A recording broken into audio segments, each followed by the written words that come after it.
সরস্বতী পুজো নিয়ে সম্প্রতি ঘটে যাওয়া ঘটনার তীব্র নিন্দা করল রাষ্ট্রীয় স্বয়ংসেবক সংঘ। আজ উত্তর কলকাতার কেশব ভবনে এক সাংবাদিক বৈঠকে সংঘের পক্ষ থেকে পূর্বক্ষেত্র সহ প্রচার প্রমুখ জিষ্ণু বসু জানান, এই ধরনের ঘটনা অনভিপ্রেত।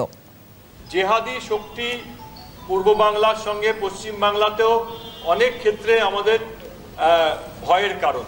সেটা কালিয়াচকের ঘটনা বলুন, কিংবা ধুলাগড়ের ঘটনা বলুন, কিংবা খাগড়াগড়ের বোমা বিস্ফোরণের কথা বলুন।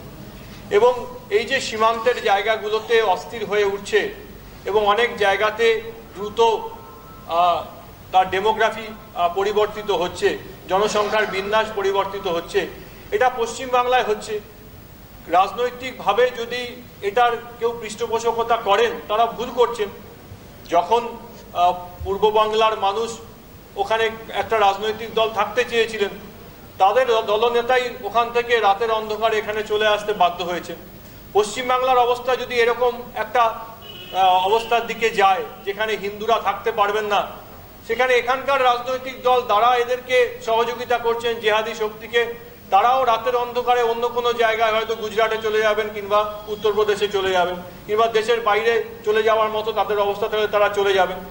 তাই রাজনৈতিক দল যদি ভুল করেন তাতে দুঃখজনক, কিন্তু কোনো রাজনৈতিক দলের সঙ্গে শত্রুতা আমাদের নেই। আমরা মনেও করি না কোনো রাজনৈতিক দল আমাদের বিরোধী বা আমরা কোনো রাজনৈতিক দলের বিরোধী।